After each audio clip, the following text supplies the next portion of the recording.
Hello and welcome to Non Sequitur News for August 18th, 2025. It's a Time Machine episode, Season 4, Episode 230. I am MayorWatt. I run ohmTown.com, and today we're going to be talking about Disney's AndorZine, Boeing planes when they retire, a podcast for old gamers, what are those little red dots, Frankenstein car theft, sneaker loafers, shipwrecks off the coast of North Carolina, trucker jumped because they were hot, ChatGPT boss says don't trust it. Still,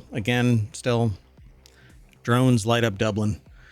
That and more, powered by ohmTown.com. Go over there and sign up, sign in. No news. Wait, no noise. All news. Because all the noise comes from me. Oof. That was a rough intro. See you on the other side.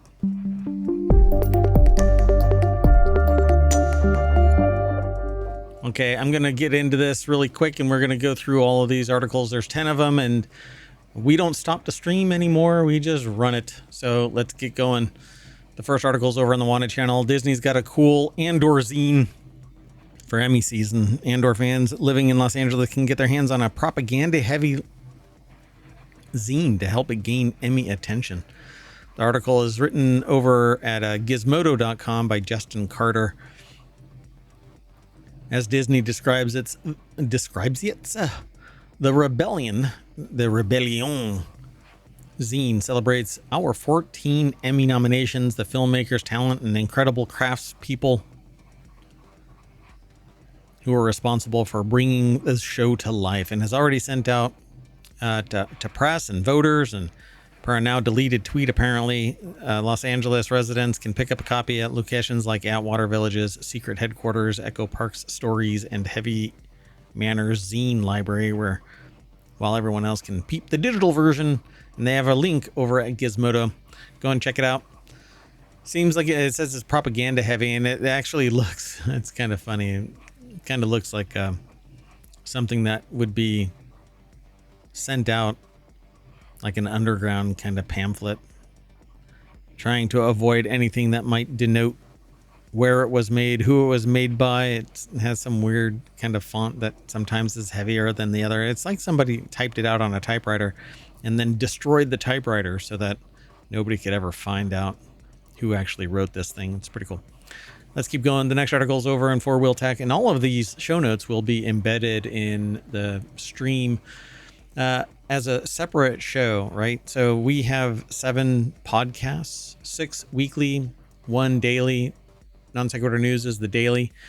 And so they get, we record 24 hours now, 7 days a week. Well, we stream, but I record whenever I can because my mayoral duties keep me from doing the show on a regular time frame. So this will be a separate episode for August 18th, 2025, and you'll be able to find that over on YouTube and download the podcast. Just look for ohmTown, and it's a big publisher there because we have 7 podcasts, and you can catch the pods wherever, but there's 3 unique shows on Sunday and 3 unique shows on Saturday, all with a different topic and different niche, whereas Non Sequitur News is just kind of everything. So this next article is when FourWheelTech. That's one of our weekend shows. It happens, it's the last day, well, the last show on the last day, so Sunday night. What happens to old Boeing planes after retirement? I don't know. They probably get recycled and the door pins are left off still. B.L. Johnson over at jalopnik.com put the article together. Apparently they just end up sitting around. Did you know that up to 700 jets reach retirement every year? In fact, around 16,000 jets have been retired in the past 3.5 decades. And of course, a great many of them are Boeing aircraft. But what happens to old planes after retirement? They end up in a landfill. I can't remember what the name of these things are called. They're not just like landfills or junkyards or something like that. I can't remember. Airplane graveyard. I think that's what they call them. Airplane graveyards. So you can actually see these apparently like out in the Mojave Desert or something like that. They say right here, like the Mojave, often they're stored in a place with an arid climate like the Mojave Desert until they can be scrapped for parts. But I saw a picture of one somewhere where there's a whole bunch of planes just kind of sitting around. The frame and skin of the planes are made of high quality aluminum alloy, which is melted down and turned into things like new airplane parts and soda cans. It's estimated that over 90% by weight of the typical retired plane is reusable or recyclable. The notable exception is the one part of the plane that nobody wants, not even after the plane has retired, and that's the economy seats. Those seats typically end up in landfills.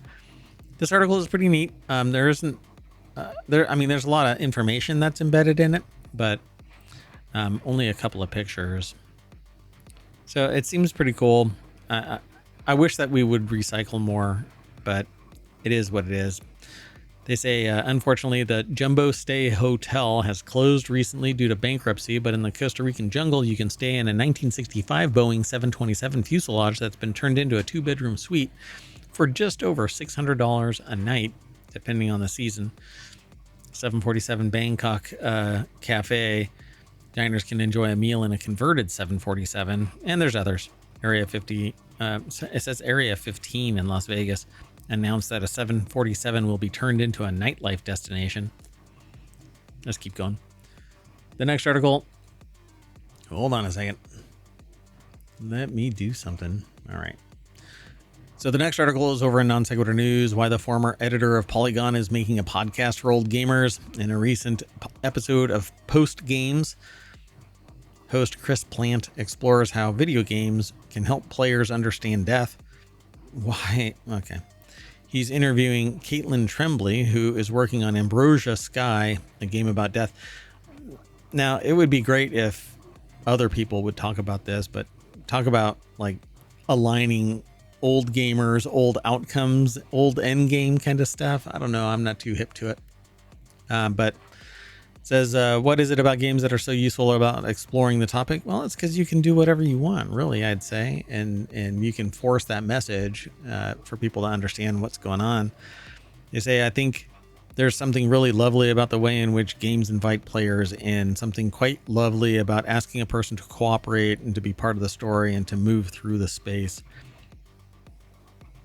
Yeah, I mean, if people buy into the story, then you can kind of massage this into understanding what happens.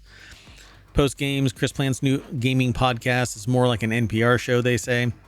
Jay Peters over at The Verge is the one that wrote this article. I did it again. I didn't log in. I'm really sorry. You'll be able to go over and read the rest of this article. But they explore the idea of gaming with, I guess, death as the topic. I think, yeah, it's a tone and a substance of conversation, they say, unlike any that they've heard on a gaming podcast before, and it underscores what's so unique about Post Games and how it might stand out from other gaming media. They say it's a lot like a slower and more cerebral NPR show, which, all right. Let's keep going, though. The next article is over in Non Sequitur News. Astronomers say that they've finally solved the little red dots mystery. When the James Webb Telescope came online in 2022, it immediately spotted something astronomers had never seen before, little red dots peppering the ancient expanse of deep space. Ever since, they've struggled to explain what they are. The prevailing theory is that there's some kind of extremely compact galaxy, but only 2% in the diameter of the Milky Way. The distribution of stars would have to be impossibly dense, perhaps more so than our current laws of physics. They say they're also too faint to be produced by quasar. But it says they've finally solved it. So what is the solution? Frank Landemore over at futurism.com put the article together. It's in the Getting Up to Speed section that they call it. So now famed Harvard astronomer Avi Loeb, or infamous, depending on how you see their speculative theories regarding aliens, and his colleague Fabio Pacucci,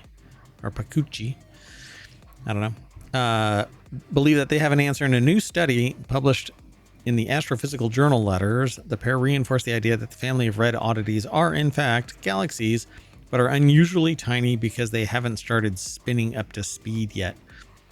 So they must be really, really old. In the study, the astronomers proposed that the diminutive galaxies formed in halos that just so happen to be among the slowest spinning in the cosmos, with 99% of the halos spinning faster. The idea in principle is simple. If you held out a piece of rope in one hand and started spinning in place, the rope would stretch out and reach further, but if you slowed down, the rope would slump to the ground. That's basically what's going on here. So they're just slow moving galaxies. So they're not glowing as much, I guess. The next article is over in FourWheelTech. Don't use stolen parts to build a Frankenstein car. While the vehicle appeared to be top-of-the-line 2018 Jeep Cherokee Trailhawk, the VIN stamped on the frame belonged to a 2015 Jeep Cherokee Overland. The article is by Justin Hughes over at jalopnik.com. This is Raleigh, North Carolina, or Raleigh, just to irritate people. Raleigh, North Carolina. Police spotted a Jeep parked outside of a store, WRAL reports. According to the search warrant, the officer checked the registration, compared VINs, and found that the vehicle appeared to be a top-of-the-line 2018 Jeep Cherokee Trailhawk. The VIN stamped on the frame belonged to a 2015 Jeep Cherokee Overland, and while the Overland frame appears to have been obtained legally, the Trailhawk that donated its parts to the build had been stolen. Police arrested the owner, charged him with possession of stolen property and altering serial numbers. Dun, dun, dun. However, the Jeep in the case appears to have been built for the owner's personal use, not for resale. Receipts from retailers and junkyards can prove that you have obtained all of your parts legally. It's easy if you buy from a business. If you buy from a private seller, do your best to make sure that they're not some sketchy chop shop. Yeah. Interesting. Let's keep going. The next article is over in Non Sequitur News. Young people are splurging on sneaker loafers. Three styles of business casual Snoafers, as they call them, that resell at a premium. Sneaker loafers, or Snoafers, have been trending and selling above retail at StockX. Not sure what that is. The trend targets a younger demographic, blending professional style with comfort. One stylist said. Popular Snoafers include brands like Nike and New Balance. Let's take a look at them. It's over at Business Insider. Jordan Hart put them together. I have several pairs of these, but not from Nike or New Balance. So you basically combine sneakers with loafers. So you don't have to tie your shoes. You can just slide into them, right? Makes life easy. But I'm actually, now my consciousness is on a quantum computer. So no, I don't have shoes. I have a robot body. Anyway, they talk about the Air Max Phenomena for $155. Semi-classy, right? Looks kind of classy, except for the Nike swoosh and rubber sole, like thick tread, like a sneaker. But that's what they're talking about. New Balance 196L or 1906L, $160. The Hoka One Speed loafer. Hokas are great for running and walking. These are $185. Whether or not Snoafers are appropriate for the office depends on your company's dress code. Artistic director at Complex? Yes. First year investment banker at Goldman? No. But stop gatekeeping me. Let me just be a human that's comfortable. All right, the next article is over in the Mobile Channel. 4 shipwrecks found in North Carolina, including a Spanish ship attacked in 1748. Just over 2 months, researchers from East Carolina University unearthed... You know what? I need to see something. Do I have both of my mics open? I don't know. Yeah? No? We'll just go with it. We'll see what happens. It wouldn't be the first time that I have to re-record this. Anyway, the crown jewel of... the crown jewel of the find might be La Fortuna, a Spanish ship that was reportedly blown to pieces during the local uprising of 1748, back when King George's War made peaceful coastal life a lot more dangerous. Dun, dun, dun. I should be able to hear this, but let me see if I blow out my eardrums. Okay, how about now? No? Oh, okay. Yeah, there seems to be a little bit of an echo, but I only have one mic open now. So we'll just run with it. So a Spanish ship that was reportedly blown to pieces during the local uprising of 1748, back when King George's War made peaceful coastal life a lot more dangerous. So Louis Prado over at Vice.com put this article together. They found pieces of it washed ashore, I guess, after a storm. Brunswick County, North Carolina archaeologists hit the jackpot. Samples from one of the wrecks revealed Monterey or Mexican cypress made... Oh yeah, a Monterey or Mexican cypress, a wood native to either Southern California or Central America, hinting at Spanish colonial origins. Conveniently, La Fortuna is the only documented Spanish shipwreck in the area. So 4 of them were found. Do they name all 4 of them? I don't think so. The other 3 wrecks are a little less glamorous, but still chock full of historical value. One sat next to a colonial wharf. Another might have been a flatbed hauling goods before the revolution. And the last one, well, they have no idea what's going on with the last one. Beyond the boats, the team also recovered or uncovered colonial waterfront infrastructure, including wharves, not wharfs like from Star Trek, docks, which proved that BTFA was once a busy 18th century port. Let's keep going. The next article is over in the Mobile Channel. Trucker jumped from a bridge, triggering a rescue mission, but it was really just hot. So they just jumped out of their car and says it's hot out there, folks. Climate change is whooping our butts. It's buckling our roads, and it's making our cheese taste like poo. Now it's making our summer so record-breakingly hot that Hungarian truck drivers are leaping off bridges into the water below just to cool off, thus triggering rescue operations to save said Hungarian truck drivers. A semi-truck was left abandoned on the shoulder of A16 near Dordrecht, a city in the Netherlands. Its driver was nowhere in sight. Emergency vehicles raced toward the Moerdijk Bridge. Hopefully I'm pronouncing that right. Probably not. Accompanied by a police helicopter. They were convinced that they had jumped off the bridge. Louis Prada over at Vice.com put the article together. They said, no, I was just hot. When you hear the truck driver side of it, knowing how brutally hot the summer is, leaping off the bridge seems reasonable, but the optics of it are, let's say, a little bit, deleety. Anyway, as emergency services, including KNRM, Sea Rescue, Fire Brigade, ambulance crews descended on the scene, the man was already fished out of the water by a passing boatman. The police, still under the impression that it was life or death situation, were met with a soaking wet but very much alive person who was just hot. That's hot. The next article is over in the Wanted channel. ChatGPT's boss says you still shouldn't trust it as your main source of information. That's my main source, yo. The popular chatbot can offer a second opinion, but it's still far from perfectly accurate, according to the OpenAI exec, except I know, not anecdotally either. Well, I'll have to say anecdotally because I don't do scientific research into this.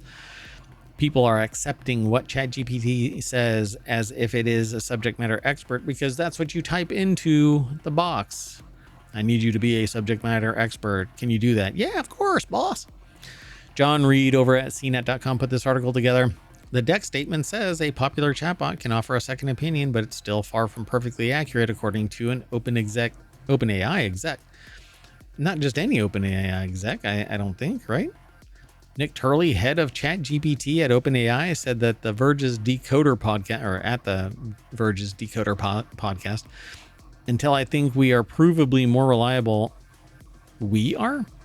Okay, maybe they're AI. More reliable than a human expert on all domains, not just some domains. I think we're going to continue to advise you to double check your answer. Yep. Everybody should trust but verify and don't just accept it. But I know for a fact people are just submitting this kind of stuff as if it is fact without any verification. And some people are using them as counselors, advisors, mentors, confidants. Pretty wild. If you talk to a doctor or a therapist or a financial advisor, that person should be able to give you the correct answer for your situation, not just the most likely one. AI gives you, for the most part, the answer it determines is most probably correct without specific domain expertise to check against it. This is why no lawyer should ever use AI. Let's go on to our last article for the 18th. It's over in the Mobile channel. Watch. Drones light up Dublin sky with Oasis tribute. Dubliners looking skyward last night, which is the 17th, We're given a surprise preview of the weekend's biggest music event when drones spelled out Oasis above Croke Park.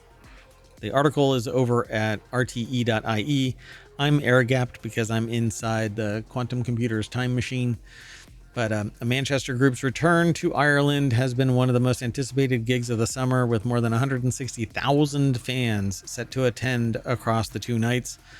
Croke Park will be the first Irish show since they headlined Slane Castle in 2009, just 2 months before they broke up following a row between Noel and Liam Gallagher in Paris.